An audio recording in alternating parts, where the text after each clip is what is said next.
Bonjour mes très chers auditeurs, je suis ravie de vous retrouver pour un nouvel épisode de notre émission Sagesse. Nous allons donc devenir sages, mais depuis des mois et des mois grâce à notre co-animateur. En effet, je pense qu'on vient comme ça grappiller quelques notes de sagesse à chacune de ces émissions. Un grand bonjour aujourd'hui à Stéphane Hérault. Bonjour Nathalie, très plaisir d'être là et puis bonjour à toutes et à tous comme d'habitude. Alors c'est vrai, on est en train de devenir vraiment des sages. Alors soyez sages mais pas trop non plus, c'est un petit peu la devise. Depuis que tu viens à la fois être un conteur sur Radio Médecine Douce et puis derrière rebondir sur le compte, permettre aussi de créer ces échanges autour de la sagesse, évidemment de la sagesse védique, c'est de cette sagesse dont on est parti, mais elle s'étend. Elle est vraiment universelle parce qu'elle ne s'arrête pas à une tradition.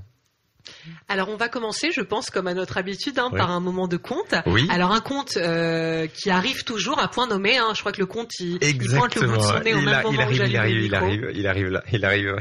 Alors qu'est-ce que tu vas nous raconter aujourd'hui, mon cher Stéphane? Avant de raconter le conte, Nathalie, j'étais justement à plusieurs retraites que j'animais dans le sud de la France. Et puis on me dit, mais Stéphane, tu as appelé ton album Sagesse. Tu fais tes soirées qui s'appellent Enquête de sagesse. Ton émission avec Nathalie s'appelle Sagesse. Pourquoi? Ah oui, c'est une bonne question. C'est une bonne question, non? Et je leur ai dit, tout simplement, je me suis rendu compte que des fois, la sagesse était reléguée à quelque chose, à une image de vieux livres poussiéreux, où on mettait complètement ces livres, tu vois Nathalie, voilà. On passait devant ces bibliothèques, il y avait plein de poussière, et puis des fois, allez, on reprenait un livre qui nous avait bien plu, et ça s'arrêtait là. Et en fin de compte, il n'y avait pas forcément d'application de cette connaissance. C'est comme si tu avais plein de recettes. Mais au bout du compte, tu t'aperçois que tu fais 2, 3, 4 recettes, ni plus ni moins. Et c'est toujours les mêmes. Donc je me disais que ça serait important de revaloriser le terme sagesse et faire prendre conscience que le terme sagesse, c'est quelque chose d'actualité. C'est vraiment pas quelque chose d'ancestral. C'est pas, même si des fois on fait référence à des contes qui datent d'une tradition ou à un enseignement ancestral, tu vois. La sagesse, c'est vraiment quelque chose de vivant. Et la sagesse ne peut s'appeler sagesse que si elle est vivante, si on l'applique. Donc c'est pour ça que j'ai mis l'accent sur ce thème sagesse. C'est même, je pense, qu'on pourrait amener ce terme de dynamique, parce que je crois qu'on parle d'une sagesse assez dynamique qui se transforme, qui s'adapte aussi à une société dans laquelle on vit. Exactement. C'est une sagesse peut-être 2.0. Oui, mais c'est intéressant de dire que de toute façon, ce qui a toujours été amené depuis l'origine des temps par l'humain, en fait, depuis que la vie est là, et je crois que la vie amène aussi sa sagesse. Quand on prend le temps d'être dans la nature, d'observer la nature, je pense qu'elle est notre plus grande enseignante finalement. Cette nature. Donc voilà, c'est elle qui nous apporte cette sagesse-là. Et c'est, comme tu le dis, à la fois actuel et très ancien. C'est éternel finalement. C'est éternel et c'est ça qui est beau. C'est ce qu'on appelle quelque chose qui est permanent. Tu vois, c'est le fil rouge qui est permanent dans la vie d'un être humain. C'est comment il va évoluer et comment il va se relier à cette sagesse qui est intrinsèque. C'est pour ça que des fois on parle de connaissance. Ce qui est déjà là. Tu es dans la connaissance. Naître avec. Donc c'est ça qui est très intéressant. Alors le conte, Nathalie. Le conte. Ça y est, c'est une histoire en fin de compte. C'est un monsieur, il est en bateau, et il est seul sur son bateau, donc un bateau de plaisance. Et à un moment donné, sans faire attention, il continue à voguer sur la mer. Et il se rend pas compte qu'il va en direction d'un rocher. Et il continue à voguer, à voguer. Des fois c'est ce qui nous arrive. On va vers des rochers puis on s'en aperçoit pas. Et là, ce qu'il devait arriver, le moment fatidique arrive, il percute le rocher, le bateau commence à se pencher un peu, et au fur et à mesure, il voit le bateau s'enfoncer, et lui, au bout du compte, il va se voir noyer, il se voit noyer déjà. Par chance, il y avait une petite barque d'un pêcheur, qui était pas loin, et il commence à appeler au secours, au secours, au secours. Le pêcheur, dans un premier temps, ne l'entend pas. Et il continue, au secours, au secours. Et puis, pensant qu'il fallait peut-être qu'il dise d'autres choses, il dit, au secours, je vous donnerai ma richesse, toute ma richesse. Et pourtant, je suis riche, je vous donnerai toute ma richesse. Le pêcheur ne l'a toujours pas entendu, en tout cas ce qu'il disait. Mais, au loin, il voyait quelqu'un gesticuler. Et vraiment dans cette problématique où il allait, effectivement, le bateau allait couler. Donc, le pêcheur change de direction et commence à aller vers lui. Toujours sans entendre ce que ce monsieur disait. Je te donnerai toute ma fortune, viens, s'il te plaît, je te donnerai toute ma fortune. Et au fur et à mesure que le pêcheur arrive, il entend effectivement que ce monsieur disait « Aidez-moi ». et si vous m'aidez, je vous donnerai toute ma fortune. Mais le pêcheur, il prenait ça comme une brise qui passe, tu vois, sur un brin d'herbe. Et il arrive au bon moment. Il récupère ce monsieur dans sa barque. Et ce monsieur, bien sûr, le remercie. Et il est toujours dans son histoire. Il dit, je vais te donner ma fortune. Tu m'as sauvé la vie. Comment je pourrais ne pas te donner tout ce que j'ai? Donc je vais te donner ma fortune. Et le pêcheur, lui, dans sa sagesse, il le laisse parler. Et le bateau commence à repartir direction de la berge. Et puis au fur et à mesure qu'on approche de la berge, il y a le monsieur qui allait se noyer. Il lui dit, tu sais mon bon ami, en fin de compte, moi j'ai pas besoin de grand chose. Mais je me disais, ma femme et mes enfants, je peux pas te donner toute ma fortune. Mais par contre, je te promets, je te donnerai la moitié de ma fortune. Ça c'est sûr, je te donnerai la moitié parce que moi j'ai pas besoin de grand chose. Et le pêcheur, il laisse passer l'information. Le bateau continuant sur la berge, en allant en direction de la berge. Et le monsieur dit, mais tu sais, en fin de compte, j'ai ma femme, mais c'est vrai que j'ai mes enfants, et puis ils vont devoir forcément faire des études. Moi, j'ai pas besoin de grand-chose, mais eux, ils vont avoir besoin. Donc, je vais te donner le quart de ma fortune. Et le pêcheur, il continue. Et mes parents, forcément, ils auront besoin de mon aide. Je ne peux pas te donner le quart, je vais te donner 1/10 de ma fortune. Et en fin de compte, il arrive sur la berge, et au moment où il arrive, il dit, je te remercie, mais bon, ce que tu m'as fait, c'est simplement me faire traverser pour me ramener à la berge. C'était pas grand-chose, quoi. Il dit, passe me voir, je te donnerai un petit billet. Et il s'en va. Et le pêcheur, lui, il est resté toujours dans sa sagesse. Il a gardé le sourire. Et il n'est pas allé chercher ce petit billet. C'est intéressant de voir comment le mental, des fois, et ça nous est tous arrivé à un moment donné. C'est-à-dire que si on se l'applique à soi-même, en tout cas j'ai pu me l'observer dans ma vie, des fois on part avec des bonnes intentions. Ça peut être aussi sur le chemin spirituel. Des fois on part avec une belle intention de faire un travail sur soi, etc. Puis après, on s'aperçoit, plus on va, plus il y a notre mental qui des fois nous reprend le dessus. Et en fin de compte, les bonnes intentions, c'est souvent ça au début de l'année. Tu sais, quand la fin de l'année est passée, après on se dit, tiens, on va prendre toutes les bonnes résolutions. Et on s'aperçoit qu'au fur et à mesure que l'année passe, on a passé déjà 3/4 de l'année en se disant, mais où était la liste des bonnes résolutions que j'avais prises? Parce qu'en fin de compte, le mental, toi, il retombe dans ses travers. C'est-à-dire que des fois, la conscience nous envoie des messages. La conscience nous envoie, ou notre âme, peu importe le mot que tu veux y mettre, Nathalie, ou les auditeurs, auditrices, cette dimension de nous, cet être profond qui nous envoie vraiment nos besoins fondamentaux, peut-être une aspiration à aller vers quelque chose. Et des fois, nos croyances, nos habitudes, nos comportements, fait qu'au fur et à mesure, ce qui était parti d'un grand enthousiasme, on commence à le perdre de vue au fur et à mesure, et on commence à retomber dans notre traverse. Donc c'est un point assez fondamental de voir comment le mental fonctionne. Apprendre un peu plus comment fonctionne ce mental, parce qu'on l'a tellement nourri d'un certain côté. On nous a appris tellement de choses qui forcément, des fois, à la fin de nos études, ne servent pas à grand-chose, au bout du compte. Mais par contre, ils nous ont appris beaucoup de choses, ils nous ont rempli le mental, mais est-ce qu'on a vraiment appris à comprendre le mental, comment il fonctionnait? Donc c'est peut-être là-dessus qu'on pourrait de plus en plus porter notre attention. Comment fonctionne vraiment mon mental? Est-ce que je peux aller le découvrir? Pas dans un sens forcément de la psychologie. Je ne parle pas de cette approche-là. Mais vraiment dans le sens, quels sont mes niveaux d'existence? Puis il y a déjà une émission où on a parlé des 7 niveaux d'existence. Mais comment fonctionne mon mental? Comment je peux appréhender de plus en plus et ne pas retomber dans les travers de mon mental? Moi, et puis c'est intéressant parce que je pense que le conte, on l'interprète toujours en fonction de ce que l'inconscient a besoin d'en retirer. Donc, on a même eu ici sur cette antenne une femme, Camille Griselin, qui fait de l'hypnose, et c'est de l'hypnose par les histoires. Et donc, elle nous a raconté une histoire d'une petite fille, une histoire avec son père. Je l'ai oublié parce que finalement, je pense que c'est comme tout. L'inconscient récupère des informations, il les trie, il en fait ce dont il a besoin. Donc, je crois qu'on a toujours face aux histoires une interprétation, et ce serait intéressant d'aller aussi peut-être un jour, quand on fera nos émissions en direct, interroger les auditeurs sur voilà leur ressenti, qu'est-ce qu'ils retirent des histoires qu'on leur raconte. Ça serait super. Et ça, ce serait génial parce que moi, ce que j'ai entendu dans cette histoire, c'est que face à la mort, finalement, on est vraiment connecté à l'essentiel, c'est-à-dire vouloir être en vie. C'est là où on se rend compte de toute la préciosité qu'est la vie. Donc là, on est prêt à donner tout ce qui est superficiel, à savoir, par exemple, ce qui peut représenter une forme de sécurité, l'argent. Mais l'argent est une sécurité qui peut très vite basculer. Et je pense que l'objectif d'une vie et d'une sagesse personnelle, c'est de trouver cette sécurité en soi.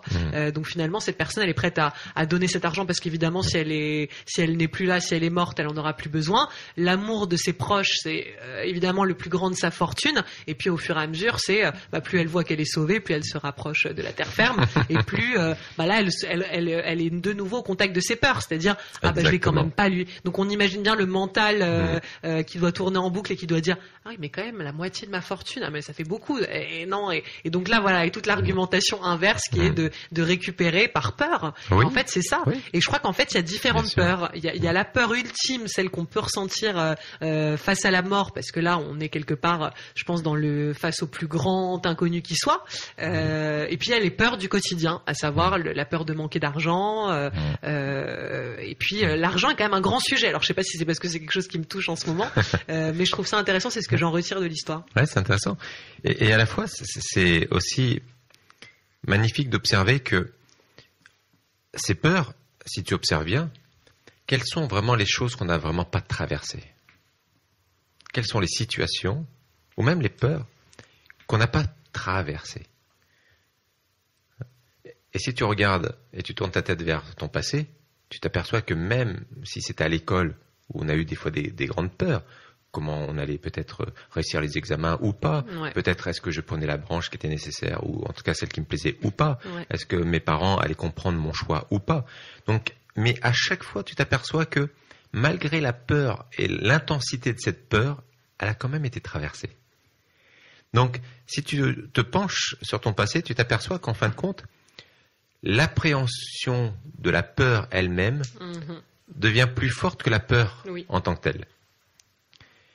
Et quand tu pars vraiment du principe que tu peux remettre ta vie dans les bras du divin, cette image, j'aime bien, tu vois, en tout cas c'est celle qui m'a porté longtemps, c'est te remettre dans les bras du divin, c'est-à-dire les bras du créateur, les bras de la vie au sens large, peu importe le mot que nos amis voudront y mettre, parce que pour moi, ça n'a pas d'importance le mot en tant que tel. C'est plutôt la connexion et la reliance qui est plus importante à l'énergie dans laquelle on fait référence. Mais à partir de là, tu t'aperçois que la vie a pourvoyé à tous tes besoins. Tous tes besoins fondamentaux. Peut-être pas forcément tous tes désirs, mais tous tes besoins fondamentaux. Et elle y pourvoit encore. Elle y pourvoit encore. Et je me suis rendu compte sur mon chemin, à chaque fois que j'ai fait des choix, ça a toujours été des moments délicats où il fallait quitter la sécurité pour justement aller vers l'aspiration que mon âme impulsait. Mais à chaque fois, sur le plan financier, matériel, c'était toujours délicat. Parce que ça me remettait dans un domaine où est-ce que je vais subvenir mes besoins? Est-ce que je vais pouvoir avoir l'argent pour payer mes factures, pour payer et pour maintenir ma vie de famille aussi. Donc, c'est vrai que la peur est là, mais parce que la peur fait partie de nous. La peur fait partie du mental, ça fait partie aussi intrinsèque de notre vie sur cette planète. Donc ça, on ne peut pas y échapper. Mais savoir qu'au-delà de la peur, tu vas t'accorder cet espace où, tiens, et si je laissais cet espace du tout est possible, avec cette confiance, que même si, toi, on me lâchait dans un vide, il y aurait une main qui pourrait me récupérer et qui serait toujours là. Alors c'est vrai que c'est pas évident à faire. C'est pas toujours évident à faire parce que des fois la peur est tellement viscérale que l'émotion monte et on a préféré ne pas aller vers l'évolution ou aller vers la meilleure compréhension de soi ou aller vers une découverte de soi aussi des fois, pour rester dans notre zone de confort. Et cette zone de confort, je dirais que c'est peut-être le plus grand frein, un des plus grands freins pour notre évolution. Le plus grand drame même. Et un des plus grands drames des fois. Parce que des fois, par zone de confort, je m'impose de rester dans une souffrance qui pourrait être évitée. Mais parce que le passage de passer du confort à l'inconfort est tellement délicat, tellement viscéral, tellement émotionnel, que des fois ce cap, il est difficile à franchir. Donc c'est pour ça que, bien sûr, faire des séminaires, faire des stages, faire des séances, accompagner, c'est important. Mais je dirais que le plus important, c'est d'arriver à pouvoir se l'approprier et pouvoir être autonome. Oui, puis comme tu dis, pouvoir se jeter dans le vide, je pense que c'est un très très bon, une très très belle métaphore, et c'est finalement saute et le filet apparaîtra, mais n'attends pas de voir le filet pour sauter. Alors bon, c'est vrai qu'à un moment on fait tous face à ça, à un moment on sait qu'on va transcender quelque chose, on sait qu'on va devoir faire face, et moi je te confie tout ce qui peut m'arriver en ce moment. Il y a des grands moments où je suis prise par une peur immense, mais t'as raison de dire, quand on regarde à l'échelle de tout ce qu'on a vécu, et l'enfance, ça a été un moment où on a quand même transcendé des choses super difficiles. Très difficile. Je crois que vraiment, quand on y réfléchit, l'enfance, c'était vraiment un moment où les peurs, mais les plus abyssales, nous ont habités, côtoyés. Et on y a fait face, on a réussi. En tant qu'adulte, c'est différent. On a plus de ressources, on a plus d'ancrage. Enfin, pour moi, en tout cas, depuis que je suis adulte, je trouve que c'est beaucoup plus simple qu'enfant. Bien sûr. Et voilà, et c'est finalement faire confiance, comme tu dis, à la vie, puis regarder en arrière et se dire, mais voilà, de toutes les situations dont j'ai réussi à me sortir, il n'y a pas à avoir de crainte. C'est exactement ça. C'est pour ça que vraiment observer que le mental nous joue des tours. C'est quand tu arrives à vraiment mieux appréhender comment fonctionne le mental, mais vraiment dans sa simplicité. Je te parle pas de faire des grosses études de psychologie ou quoi que ce soit. Non. Vraiment dans sa simplicité, de voir qu'il a des mécanismes, il a des tendances, ce mental, comme s'agripper au négatif, tu vois. Tu as une personne qui va te faire 10 compliments, une personne va te faire une remarque désobligeante à la fin, et à la fin de ta journée, on te demande comment s'est passée ta journée. Si tu as peu d'énergie, d'énergie vitale, tu vas dire, ah ouais, tu sais ce qu'elle m'a dit à la fin de la journée, alors qu'elle t'aura fait 10 compliments. Ouais. Tu vois. Donc c'est simplement voir qu'il y a des distorsions. Quand une personne a très peu de prana, a très peu d'énergie vitale, le mental va tomber dans cette distorsion, dans les déformations du mental, les déformations de ses tendances, tu vois. Et c'est ça qui va accentuer le fait que on va commencer à projeter sur l'extérieur tous nos filtres, toutes nos limitations, toutes nos peurs, toutes nos craintes, toutes nos angoisses, toutes nos nostalgies aussi des fois. Ça, c'est important de comprendre ça, de comprendre que, et dans la tradition védique, justement, il y avait une image très simple qui était que c'était un monsieur qui était, il était sur le chemin en forêt assez sombre, et puis il avait une toute petite torche, et à un moment donné, il arrête tétanisé, il arrête net sur son chemin, parce qu'en face de lui, il y a un gros serpent. Une personne arrivant un peu plus tard, voyant cette personne complètement tétanisée, lui dit, mais mon bon ami, qu'est-ce qui t'arrive ici, dans cette forêt, à cette heure-là? Il dit, n'approche pas, il y a un serpent devant moi, et ça fait 2 heures que je suis tétanisé. Il dit, un serpent, c'est intéressant. J'ai jamais vu de serpent dans cette région. Et pourtant, je connais bien la région. Et là, il avance la torche. Il avance la torche et il voit que le serpent était un rondin de bois. Et en fin de compte, c'est une invitation à aller regarder. Quand j'ai commencé mon chemin vraiment plus intérieurement à travers des stages avec Lise Bourbeau, à travers tous les stages que j'ai fait avec mon maître chez Ravi Shankar, ou même toutes les lectures et toutes les expériences que j'ai vécues, ça a été un des piliers forts de mon chemin, d'aller voir à quel point je ne projetais pas des peurs dans ma relation de couple. Quelles sont les peurs que je projette sur ma partenaire? Et forcément, ces peurs vont se manifester, tu vois. Ça peut être la peur du rejet, la peur d'être abandonné, tu vois. Il y a plein de peurs qui peuvent venir, avec toutes les blessures qu'on peut avoir dans une vie. Il peut y avoir plein de peurs. Mais comment aller les observer? Comment aller voir viscéralement, tiens, la tristesse, où est-ce qu'elle se loge? Au niveau de la gorge. La colère, où est-ce qu'elle se loge? Au niveau du front. Donc la décrire en termes de sensations physiques? Pas la décrire, l'observer. C'est-à-dire qu'à chaque fois que tu as une manifestation des émotions, elle va se loger dans un endroit. Tu vois, au niveau entre les 2 sourcils, c'est la colère. Entre la gorge, c'est la tristesse. Mais c'est la gratitude aussi. Au niveau des sourcils, quand l'énergie monte, le prana monte, c'est la conscience, la vigilance, l'acuité. Et quand l'énergie descend, c'est la colère. Quand elle redescend, c'est la tristesse. Quand elle va au niveau du cœur, ça va être la peur, la haine et l'amour. Et chaque émotion ne peut pas se vivre ensemble. C'est soit l'une ou soit l'autre. Soit l'énergie est montante, tu commences à vivre certaines émotions, je dirais, pas positives, mais émotions épanouissantes, qui te donnent beaucoup d'énergie, beaucoup de prana. Et d'autres, des fois, des émotions qui sont plus nocives ou moins épanouissantes. Mais d'ailleurs, j'ai toujours eu la sensation que l'amour et la peur étaient vraiment deux émotions qui ne pouvaient pas se côtoyer ensemble. La peur, la haine et l'amour. C'est le même siège, c'est au niveau de ce qu'on appelle, donc, dans la science du yoga, le 5e chakra. Donc, si on est connecté à l'amour, on ne peut pas ressentir de peur, ou est-ce le 4e, excusez-moi, le 4e Est-ce qu'on peut ressentir de la peur simultanément à de l'amour? Oui, tu regardes, les personnes qui ont peur ne sont pas dans la haine et ni dans l'amour. Oui. Une personne qui est dans l'amour dissout la peur, dissout la haine. Et une personne qui est dans la haine, il n'est pas dans l'amour et il n'est ni dans la peur. C'est vrai. Ouais. Une personne qui a de la haine, et on le voit avec les terroristes, ils ont de la haine. À partir de là, la peur se dissout. La peur. Ouais. Annihile. Donc c'est ça qui est intéressant, d'aller prendre un temps, vraiment un temps pour soi, aller peut-être être accompagné à un moment donné, mais pour aller observer où se logent les émotions, comment les observer, comment les transcender, comment passer pour se dire qu'à un moment donné, je ne vais plus subir l'impact nocif des émotions, mais par contre, je vais m'en servir comme des tremplins. Tiens, là, j'observe que j'ai peur. Tiens, qu'est-ce qu'elle me révèle? Là, j'observe que j'ai un peu de la haine pour cette personne. Qu'est-ce que ça me révèle? Tiens, de la tristesse, de la jalousie.